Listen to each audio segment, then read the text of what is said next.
The security footage showed everything: Karen climbing over his fence at 2 a.m., her 3 kids in tow, splashing into his pool like they owned the place. What she didn't know was that Marcus had been watching from his bedroom window, finger hovering over his phone. One call to the police, one flick of the pool gate lock, and suddenly the tables were turned.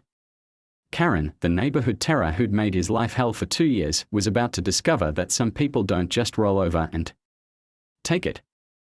Tonight, the hunter would become the hunted, and the woman who thought she was untouchable was about. Marcus Chen pressed his face against the cool glass of his bedroom window, watching the blue glow of his pool lights dance across the perfectly manicured lawn he'd spent 3 years perfecting. At 34, he'd worked 2 jobs to afford this house in Maple Ridge Estates, a modest 3-bedroom with a small backyard pool that represented everything he'd dreamed of since childhood. It was his sanctuary, his reward for grinding through night shifts at the hospital and weekend consulting gigs. That sanctuary was about to be violated. The digital clock on his nightstand read 2:17 a.m. when he heard it, the unmistakable sound of metal scraping against wood. Marcus's blood chilled as he recognized the noise. Someone was climbing his fence. Again. He'd installed motion sensor lights 3 months ago after the first incident, but they'd been mysteriously broken last week. The security cameras were new, hidden strategically around the property after Karen Whitmore had somehow convinced the Homeowners Association that his previous visible cameras were intimidating to families with children. Karen Whitmore. The name alone made his jaw clench. For 2 years, she'd been the self-appointed queen of Maple Ridge Estates, a 42-year-old real estate agent who wielded the HOA like a personal weapon. She lived in the largest house on the block with her husband Derek, a spineless accountant who seemed to exist solely to enable his wife's reign of terror, and their 3 kids, Brittany, 16 and already showing signs of her mother's entitlement, Tyler, 14 and mean as a snake, and little Emma, 8, who might have been sweet if she weren't being raised by wolves. Marcus had tried everything. He'd attempted friendly conversation when he first moved in, only to be lectured about his ethnic landscaping choices because he'd planted bamboo along the fence line. He'd attended HOA meetings where Karen would dissect his every property decision, from the color of his mailbox to the height of his grass. He'd even tried going through Derek, who would nod sympathetically and promised to talk to Karen, though nothing ever changed. The harassment had escalated over the past 6 months. Karen had filed formal complaints about his excessive pool use during family hours. Apparently 6 p.m. to 8 p.m. belonged to families only. She'd called the city claiming his pool equipment was too loud. She'd even tried to get him fined for water waste during California's drought restrictions, despite his pool being significantly smaller than hers. Last month, she'd gone too far. Marcus had been working a brutal double shift at the hospital when Karen had somehow gotten into his backyard and taken photos of his pool equipment, claiming she needed evidence for a noise complaint. When he'd confronted her, she'd threatened to have him arrested for harassment and reminded him that she knew people in the police department. Now, creeping through his backyard at 2 a.m. with her kids in tow, Karen had finally crossed the line from harassment into criminal behavior. Marcus grabbed his phone and opened the security app, his hands shaking with a mixture of adrenaline and rage. The cameras showed everything in crystal clear night vision: Karen, dressed in a dark hoodie and yoga pants, helping Tyler climb over the 6-foot fence. Brittany was already on the other side, standing guard while little Emma hesitated on the fence top. "Come on, Em," Karen whispered, her voice carrying clearly through the night air. "It's just for a few minutes. The man's not home, I saw him leave for work." Marcus's grip tightened on his phone. She'd been watching him, studying his schedule, planning this. Emma dropped down into the yard, landing with a soft thud on the grass Marcus had spent hours nurturing. The family moved like a practiced unit toward the pool, Karen leading the way with the confidence of someone who'd never faced real consequences for her actions. "Remember," Karen said, her voice barely audible but picked up perfectly by the hidden microphones, "we are just cooling off. It's too hot to sleep, and our pool is being cleaned. This is practically a neighborhood amenity." Marcus felt his blood pressure spike. Even while committing a crime, Karen was crafting her narrative. Her excuse, her way to play the victim when confronted. Tyler was already stripping off his shirt, revealing the pale, skinny frame of a 14-year-old who spent more time bullying younger kids than exercising. "Mom, can we use the pool toys? They are just sitting there." "Of course, honey. Mr. Chen has no children, he doesn't need them." The casual dismissal of his property rights, the assumption that being childless somehow made him less deserving of respect, ignited something primal in Marcus's chest. He'd spent years being the model neighbor, the quiet professional who never complained, never caused trouble, never fought back. He'd endured Karen's passive-aggressive comments about his bachelor lifestyle and her not-so-subtle hints that families deserved more consideration than single people. Not tonight. Marcus watched as a security system recorded everything, Karen's kids diving into his pool, splashing and laughing as if they owned the place. Brittany used her phone to take selfies, the flash illuminating the water. Tyler grabbed Marcus's expensive pool skimmer and started sword fighting with it. Emma, the youngest, seemed genuinely delighted by the impromptu swim, her innocent joy the only thing that gave Marcus pause. But then Karen herself slipped into the water, and all hesitation vanished. She floated on her back, arms spread wide, staring up at the stars with the serene expression of someone who'd never doubted her right to take whatever she wanted.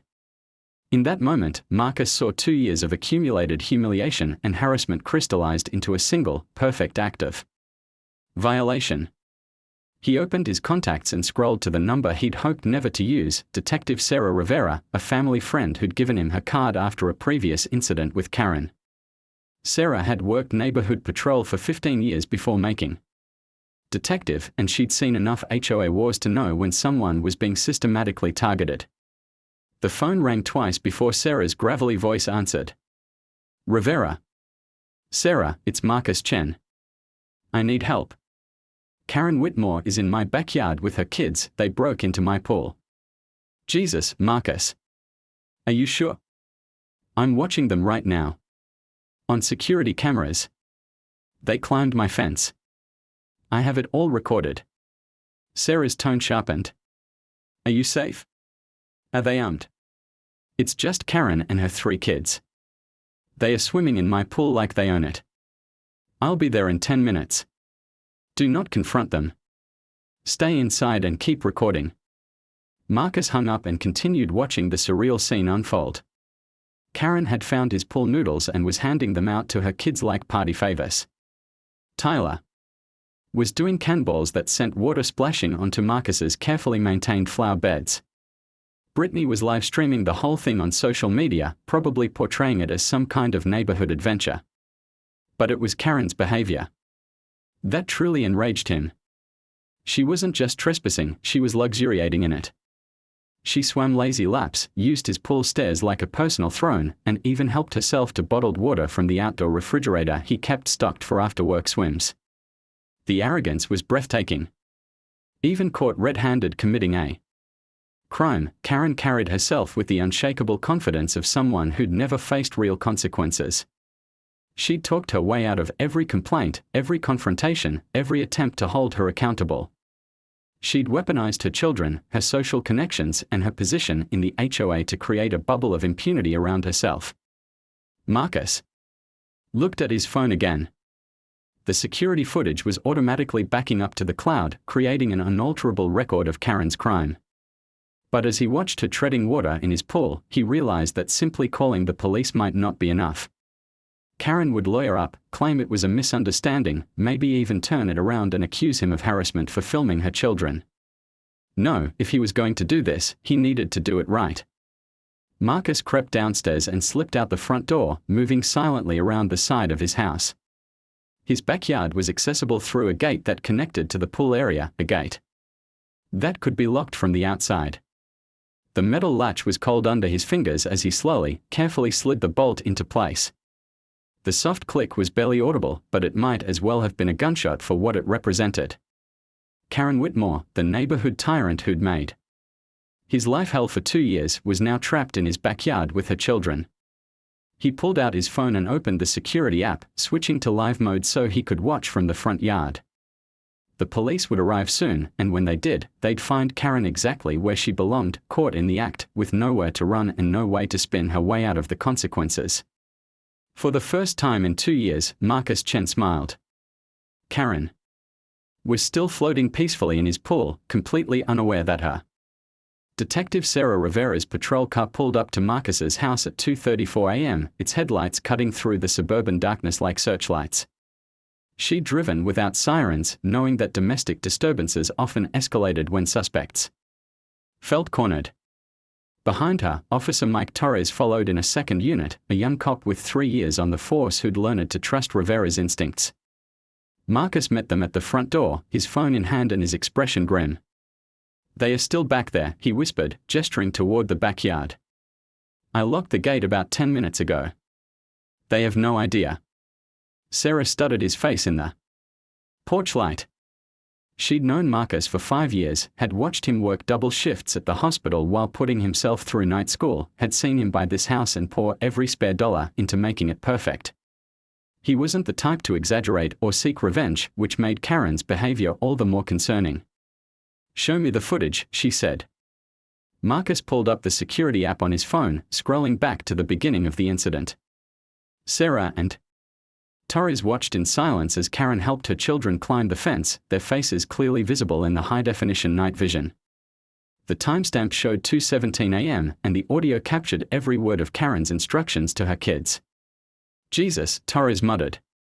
"She's not even trying to hide it." "That's Karen Whitmore for you," Sarah said. "She's filed 17 complaints against various neighbors in the past 3 years. The brass is getting tired of her calls." Marcus looked surprised. 17. "Oh yeah.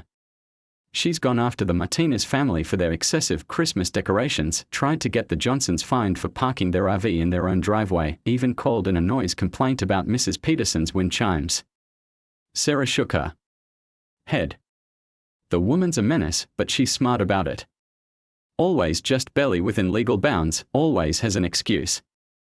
"Not tonight," Marcus said, his voice hard. Through the security feed, they could see Karen's family still enjoying their midnight swim.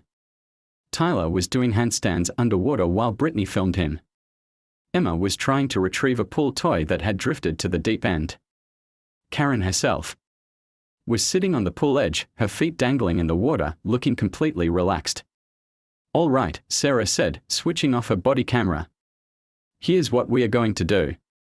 Torres, you stay here with Marcus. I'm going around back to make contact. When I identify myself, I want you to unlock that gate from the inside. They need to see that they are trapped, that there's no way out." Torres nodded. "What charges are we looking at?"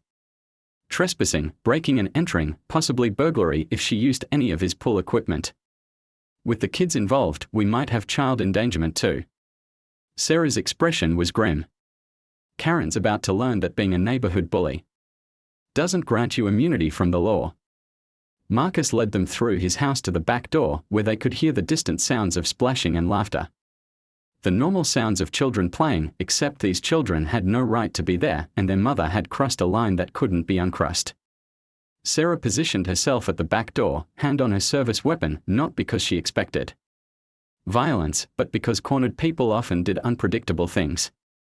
She'd seen enough domestic disputes to know that entitled people often reacted badly when their sense of superiority was challenged. "Maple Ridge Police Department," she called out, her voice carrying clearly across the backyard. "This is Detective Rivera. I need everyone to remain calm and exit the pool immediately." The reaction was instantaneous. Tyler's head popped up from underwater, his eyes wide with shock. Brittany dropped her phone, which clattered onto the pool deck. Emma started crying immediately, the sound high and terrified. But it was Karen's response that truly revealed her character. Instead of showing embarrassment or remorse, Karen's face twisted with indignation. She stood up in the shallow end, water streaming from her yoga pants, and pointed an accusatory finger at the house. "This is harassment," she shouted. "Marcus Chen is using the police to intimidate my family. We have every right to be here." Sarah blinked, genuinely stunned by the audacity. Even caught red-handed, Karen was playing the victim. "You're trespassing on private property. I need you and your children to exit the pool and move to the center of the yard with your hands visible."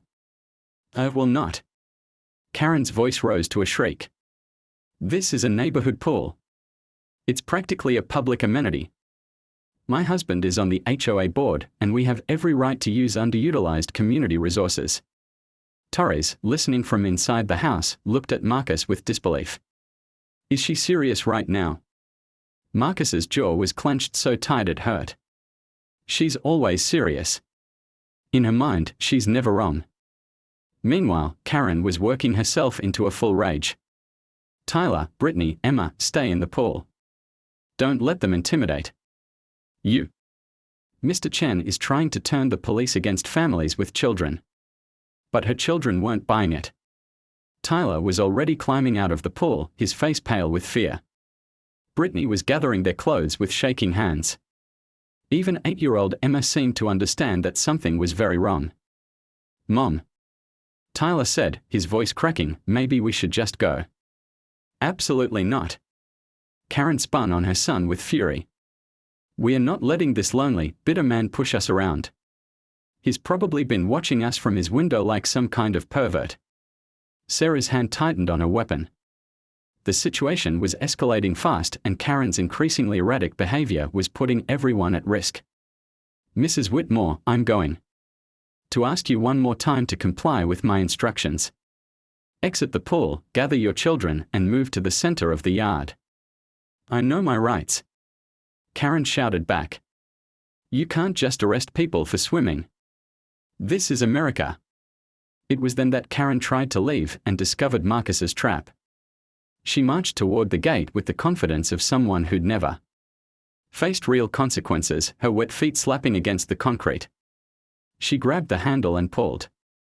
Nothing happened. She pulled harder, then pushed, then rattled the gate with both hands. The metal frame shook, but the bolt held firm. What? Karen spun around, her eyes wild. What did you do?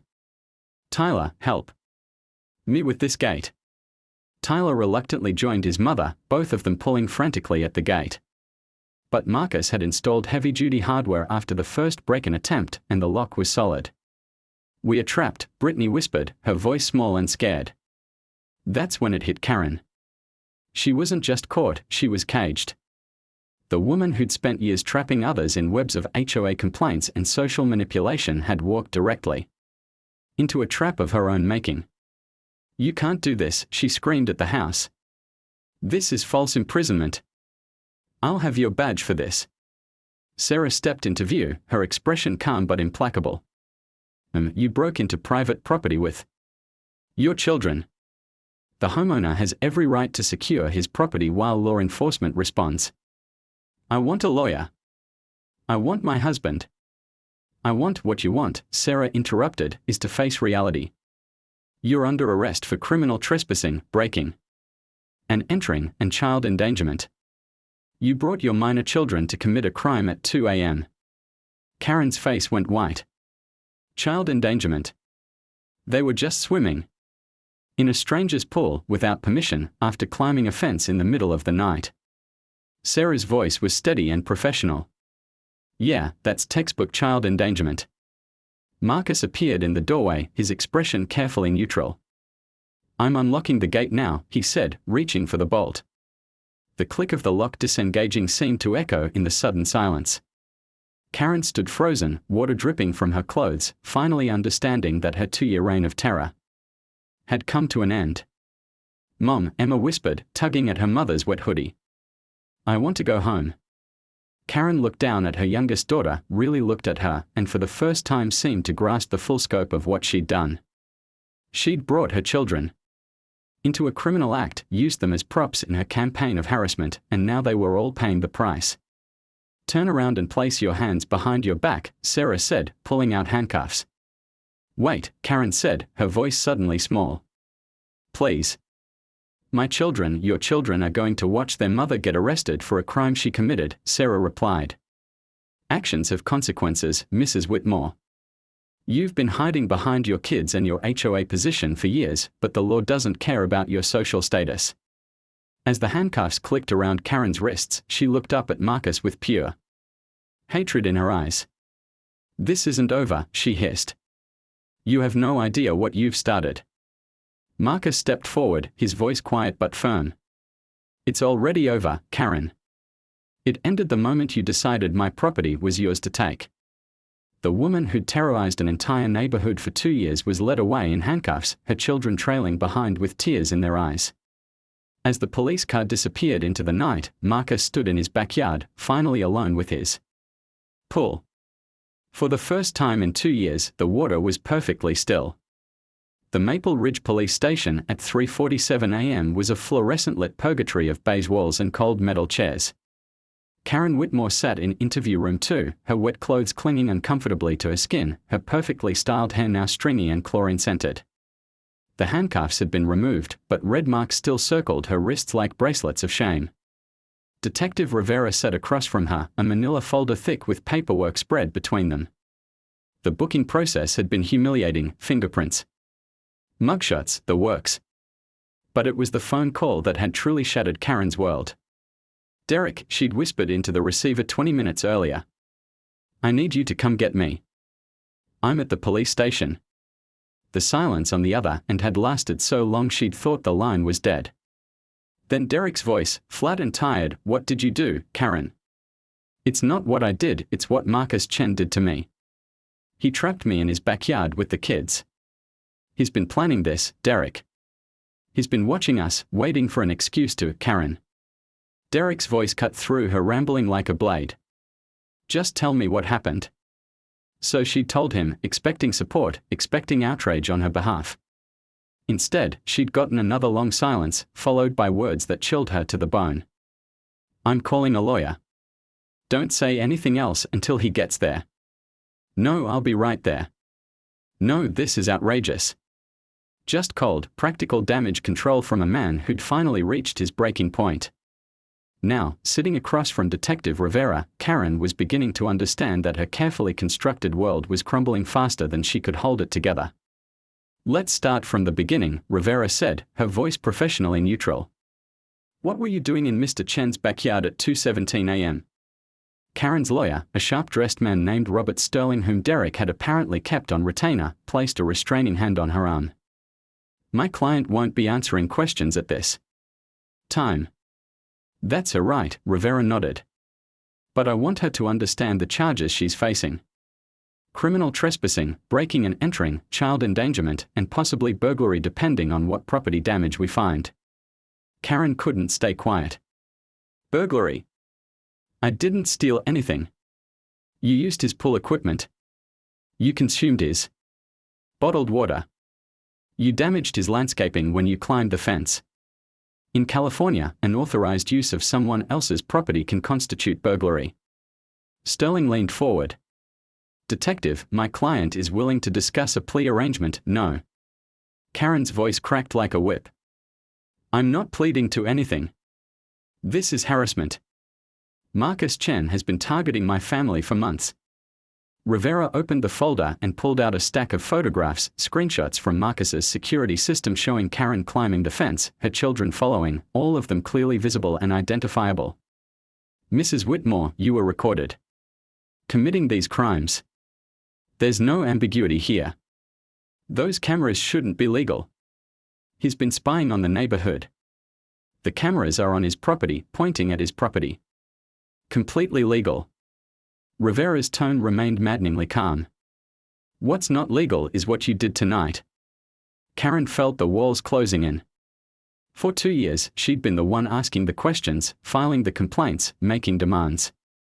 She'd wielded the HOA bylaws like a weapon, used her social connections as armor, and convinced herself that being right was the same as being righteous. Now, faced with actual consequences for actual crimes, she was discovering that reality didn't care about her self-appointed authority. I want to speak to Captain Morrison, she said desperately. He's a family friend. He'll understand that. This is all a misunderstanding. Rivera's expression didn't change. Captain Morrison is the one who assigned me to this case. He's reviewed the evidence and agrees that charges are appropriate. The words hit Karen like a physical blow. Captain Morrison had been to her house for barbecues. His wife was in her book club. She donated to his daughter's softball team. In her mind, these connections made her untouchable. "But we know each other," she whispered. "We are friends." "Friendship doesn't override criminal law, Mrs. Whitmore." Captain Morrison has 3 daughters of his own. He takes a dim view of adults who put children in danger. Meanwhile, 3 miles away, Derek Whitmore sat in his home office staring at his laptop screen. The email from his law firm's managing partner had arrived at 4:15 a.m., marked urgent. "Derek, just saw the news alert about Karen's arrest. We need to discuss how this affects your position with the firm. Call me first thing Monday morning." Richard Derek's hands trembled as he opened a new browser window and searched for Karen Whitmore arrest. The results made his stomach lurch. The story was already online, complete with Karen's mugshot and details about the charges. By morning, it would be in every local news outlet. His phone buzzed with a text from his mother-in-law. "Saw the news. What is wrong with that girl?" Another from his brother. "Dude, Karen's all over social media. This is bad." And then, the one that made his blood run cold, from his daughter Brittany. "Dad, everyone at school is going to see this. How could Mom do this to us?" Derek looked around his pristine home office, at the family photos on the walls, at the commendations from his accounting firm, at the carefully constructed life he'd built over 20 years of marriage. Karen's behavior had been escalating for months, but he'd told himself it was just stress, just her passion for the neighborhood getting out of hand. He'd been wrong. His wife wasn't passionate, she was unstable.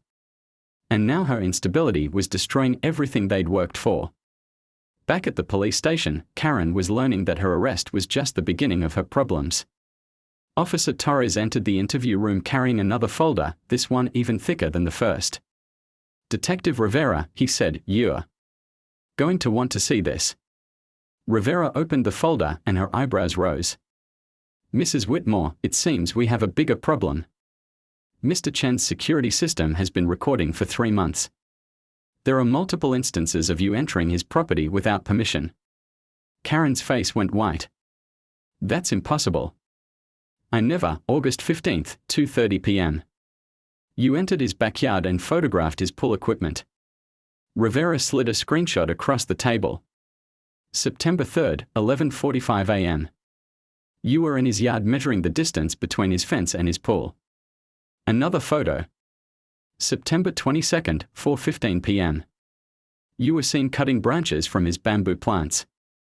Each image was a nail in Karen's coffin, clear evidence of a pattern of harassment and trespassing that went far beyond tonight's incident. "This changes everything," Sterling muttered. "We are looking at stalking charges now." "I wasn't stalking," Karen protested. "I was documenting violations. As an HOA board member, I have a responsibility to." "You have no authority to enter private property," Rivera interrupted. "The HOA doesn't grant you police powers, Mrs. Whitmore. You're not a code enforcement officer. You're a neighbor who decided the law didn't apply to her." Karen felt her world spinning out of control.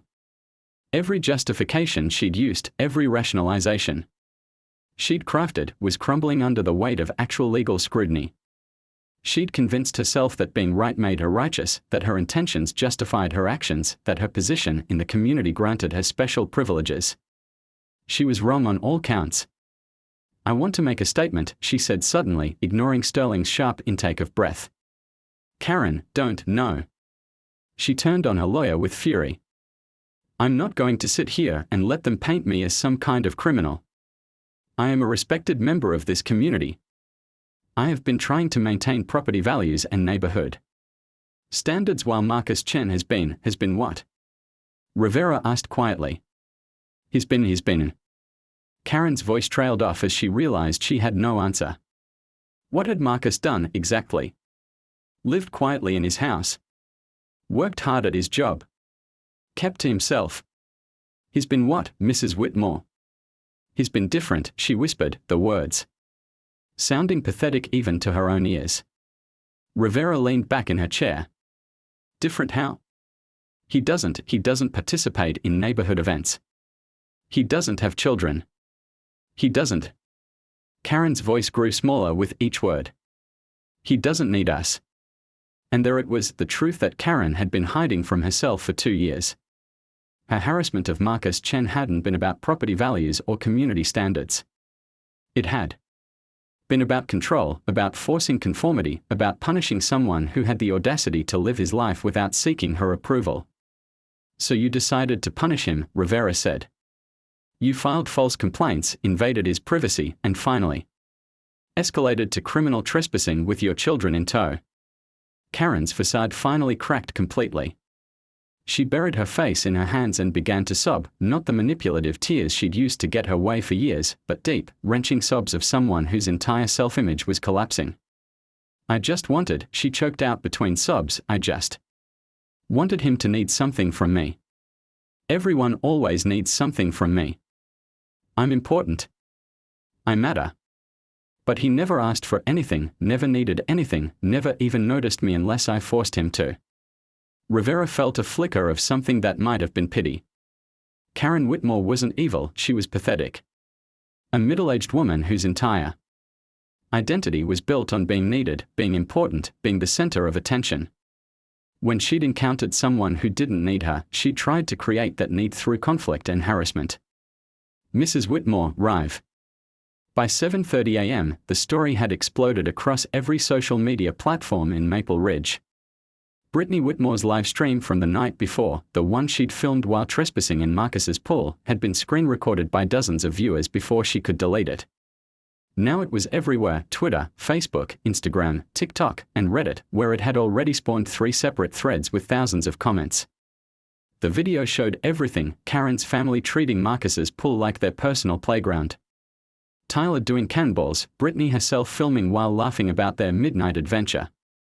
But it was the audio that truly damned them, Karen's voice clearly saying, Mr. Chen has no children, he doesn't need them, followed by her casual instructions to use his pool toys. Derek Whitmore sat in his kitchen, scrolling through an endless stream of comments while his coffee grew cold. His phone hadn't stopped buzzing since 6 a.m.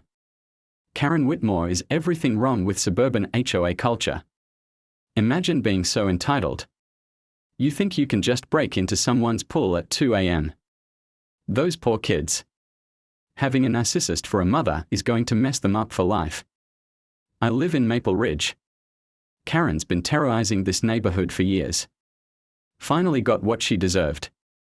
The last comment made Derek's stomach clench.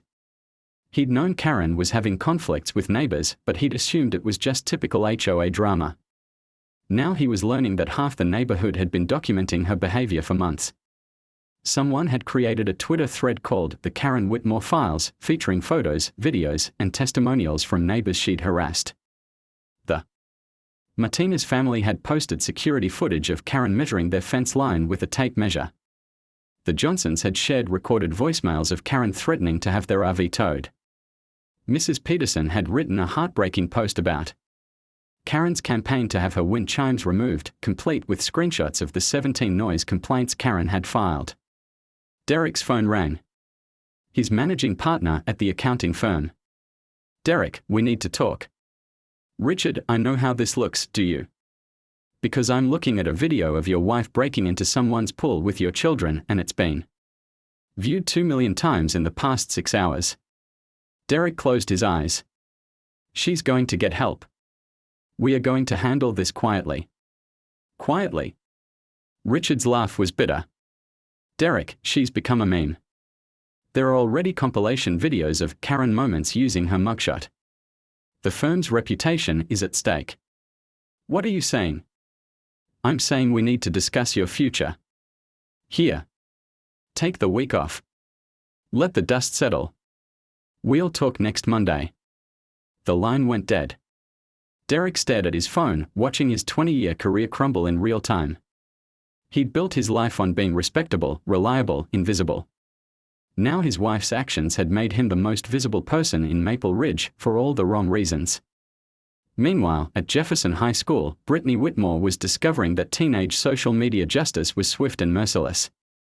She'd arrived at school hoping to control the narrative, to paint her family as victims of Marcus's vindictive behavior. Instead, she found herself surrounded by classmates who'd seen the videos, read the comments, and drawn their own conclusions. "So your mom's the crazy HOA lady," said Jessica Chen, no relation to Marcus, approaching Brittany's locker with a smirk. "My mom says she tried to get our Halloween decorations banned last year." "It's not like that," Brittany protested. "You don't understand what he did to us." "What he did?" "Girl, you literally broke into his pool. At 2 a.m. With your whole family. And filmed it." Jessica's voice carried across the hallway, drawing more students. "Then your mom got arrested while trying to claim it was her right to be there." More students gathered, their phones out, recording. Brittany realized with horror that she was about to become the subject of new videos, new memes, new rounds of viral humiliation. "My mom's not crazy," she said, but her voice lacked conviction. "Really?" "Because I've seen the videos of her measuring other people's lawns with a ruler." "Who does that?" Brittany had no answer. She'd grown up watching her mother's behavior, normalizing it, even helping with some of the investigations. She'd never questioned whether it was normal to photograph neighbors' property or file complaints about wind chimes. Karen had convinced her that they were protecting the neighborhood, maintaining standards, keeping property values high. Now, seeing her family's behavior through the eyes of her peers, Brittany was beginning to understand that they weren't neighborhood protectors, they were neighborhood terrorists. At Roosevelt Middle School, Tyler Whitmore was having his own reckoning. The video of him doing cannonballs in Marcus's pool had been turned into a TikTok soundbite, with teenagers across the country using it to mock entitled behavior. His classmates weren't just laughing at him, they were actively avoiding him, as if his family's disgrace was contagious. "My dad says your mom's going to prison," announced Kevin Martinez during lunch. "He's thinking about suing her for harassment." Tyler's face burned with shame. "She's not going to prison. It's just a misunderstanding." "A misunderstanding? Dude, she broke into someone's house." "It wasn't a house, it was just a pool." "Same thing. It's called trespassing. My dad's a lawyer, and he says she's looking at serious jail time." Tyler wanted to defend his mother, but the words wouldn't come. He'd spent his whole life watching Karen pick fights with neighbors, file complaints, and create drama. He'd thought it was normal. He'd even helped sometimes, acting as a lookout while she took photos or measured fence lines. But sitting in the cafeteria, surrounded by kids who saw his family as a joke, Tyler was beginning to understand that his mother's behavior wasn't normal. It was pathological. While her children faced social exile, Karen was experiencing her own form of hell. Released on bail but facing multiple felony charges, she'd returned home to find reporters camped outside her house and her phone ringing constantly with interview requests. The HOA emergency meeting had been called for 8 p.m., but Karen already knew the outcome. The board members she'd counted as allies were distancing themselves, and the neighbors she'd terrorized were calling for her immediate removal. She sat in a pristine living room, surrounded by the awards and certificates that had once validated her sense of importance: Neighborhood Beautification Champion 2023, Community Service Excellence Award, Outstanding HOA Board Member. Now they felt like evidence of a delusion, props in a play where she'd been the only one who didn't know she was the villain. Derek found her there when he came home from his disastrous day at work. She looked smaller somehow, diminished, as if the weight of public shame had physically compressed her. "They are calling for your resignation from the board," he said without preamble. Karen didn't look up. "Oh no. The kids are devastated.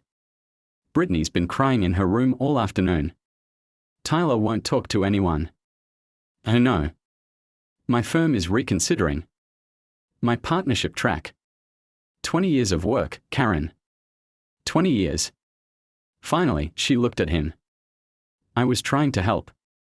I was trying to make things better." "Better for who?" "Because I'm looking at a neighborhood that's celebrating your arrest. I'm reading testimonials from people who say you made their lives miserable. I'm watching videos of you measuring their lawns like some kind of property police." Karen's voice was barely a whisper. "I thought I was important." "You were important. To me. To the kids. To the people who actually mattered." Derek sat down across from her, his voice heavy with exhaustion. "But that wasn't enough, was it? You needed to control everyone. I needed to matter. You mattered. To the wrong people in the wrong way. You became the neighborhood villain, Karen.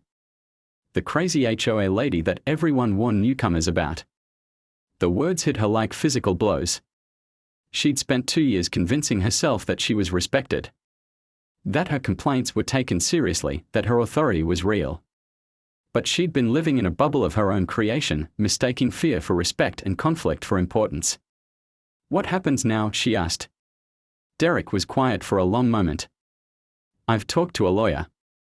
The criminal charges are serious, but they are offering a plea deal. Community service, anger management classes, restitution to Marcus for the damage. And us? Another long pause. I don't know, Karen. I really don't know. That evening, as Karen sat in her darkened house avoiding the reporters outside, Marcus Chen was having dinner with his girlfriend Sarah, not Detective Rivera, but Sarah Kim, a pediatric nurse he'd been quietly dating for 6 months. They'd kept their relationship private, partly because Marcus valued his privacy, but mostly because he'd wanted to protect Sarah from Karen's inevitable harassment. I can't believe she brought her kids, Sarah said, cutting her pasta. What kind of mother does that? The kind who's never faced consequences for anything, Marcus replied. She's been terrorizing this neighborhood for years and everyone just took it. Filed their complaints, moved away, or learned to live with it. But not you. Not me. Marcus smiled grimly. I worked too hard for this house, this life. I wasn't going to let some suburban tyrant chase me away. Sarah reached across the table and took his hand. You know she's going to blame you for everything that happens to her family. Let her. She made her choices. Her kids are suffering because of her actions, not mine. Do you feel bad about it? About the children? Marcus considered. 6 months later, the Maple Ridge Estates Community Center was packed beyond capacity for what the local newspaper had dubbed the trial of the century, though Karen Whitmore's case would be decided not by jury, but by plea agreement. The media attention had never died down. If anything, it had intensified as more neighbors came forward with their own Karen stories, turning her into a cautionary tale about suburban entitlement gone wrong. Marcus Chen sat in the back row, wearing his best suit and a carefully neutral expression. Beside him, Sarah Kim squeezed his hand as they watched Karen shuffle to the defendant's table in an orange jumpsuit, her once perfect appearance now haggard from 6 months in county jail. She'd been denied bail after violating the conditions of her original release, specifically when she'd been caught on security cameras vandalizing Marcus's mailbox just 2 weeks after her arrest. That second incident had shattered any remaining sympathy for her case. The defendant will rise, announced Judge Patricia Hernandez, a stern woman in her 60s who'd seen every type of criminal pathology in her 20-year career. Karen stood on unsteady legs, flanked by her public defender. Robert Sterling had dropped her as a client after she'd tried to pay his fees with a GoFundMe campaign that raised exactly $47. Mrs. Whitmore, Judge Hernandez continued. You've agreed to plead guilty to multiple charges of criminal trespassing, breaking and entering, stalking, child endangerment, and destruction of property. Is this correct? Yes, Your Honor, Karen whispered, her voice barely audible. And you understand that by accepting this plea agreement, you're admitting to a pattern of harassment spanning over 2 years. Karen's lawyer nudged her. Yes. Your Honor. Judge Hernandez opened the file before her, her expression growing grimmer as she read. Mrs. Whitmore, in my 20 years on this bench, I've never seen anything quite like this case. The prosecution has presented evidence of systematic harassment targeting not just Mr. Chen, but over a dozen families in your neighborhood. She gestured to the gallery, where nearly 30 neighbors had shown up to witness Karen's downfall. These people lived in fear of your complaints, your investigations, your threats. You weaponized the HOA, exploited your social connections, and turned your own children into accomplices. Karen began to sob, but Judge Hernandez wasn't finished. The night of your arrest, you brought your minor children to commit crimes at 2 a.m. You taught them that other people's property was theirs to take, that rules didn't apply to your family, that might makes right. The judge's voice hardened. You then had the audacity to claim you were the victim when you were caught red-handed. In the gallery, Derek Whitmore sat alone. The divorce papers had been filed 3 months ago after Derek discovered that Karen had been using their joint credit cards to hire a private investigator to build a case against Marcus. The PI had quit when Karen asked him to plant evidence in Marcus's trash. Their children weren't present.